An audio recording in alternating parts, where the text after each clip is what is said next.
Hi வணக்கம் friend.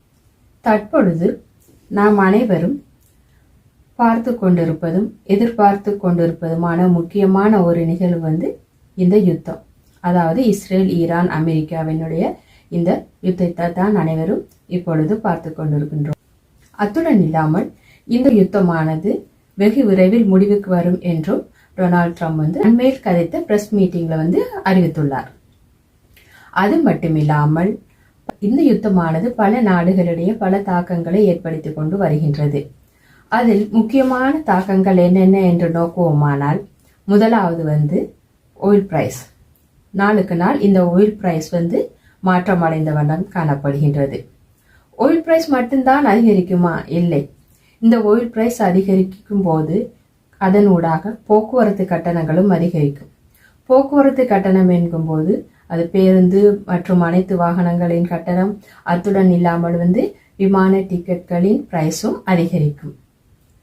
இது மட்டும் இல்லாமல் அடுத்து இந்த ஆயில் பிரைஸ்ல மாற்றம் ஏற்படுவதன் காரணமாக energy bills, already energy bills பல நாடுகள்ல அதிகம்தான். யூகேல எனர்ஜி பில்ஸ் ஆல்ரெடி ஹையா இருக்கு. காரணம் உக்ரைன் பிரச்சனை ஆரம்பித்த காலத்திலிருந்தே யூகேல எனர்ஜி பில்ஸ் அதிகரித்த எனர்ஜி பில்ஸ் இன்னமும் குறையவில்லை.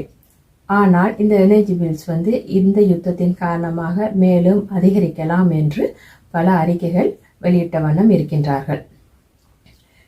எனர்ஜி பில்ஸை அடுத்து இன்னொரு பிரச்சனை வரும். அது அடுத்து என்ன பிரச்சனை என்றால் மெயின் நம்மளோட சாப்பாடு, அதாவது உணவின் விலையும் கட்டாயம் அதிகரிக்கும்.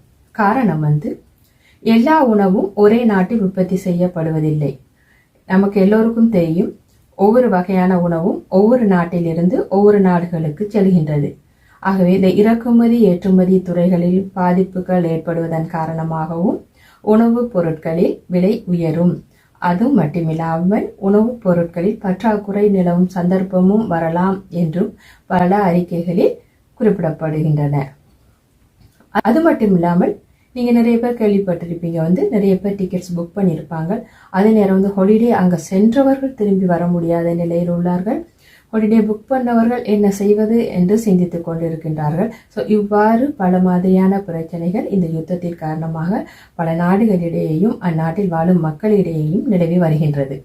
ஆகவே இந்த யுத்தத்தின் காரணமாக நாம் இப்பொழுது எதிர்கொள்ளும் இந்த பிரச்சனைகள் எவ்வாறு மாற்றமடையும் என்று பொறுத்திருந்து பார்க்கலாம்.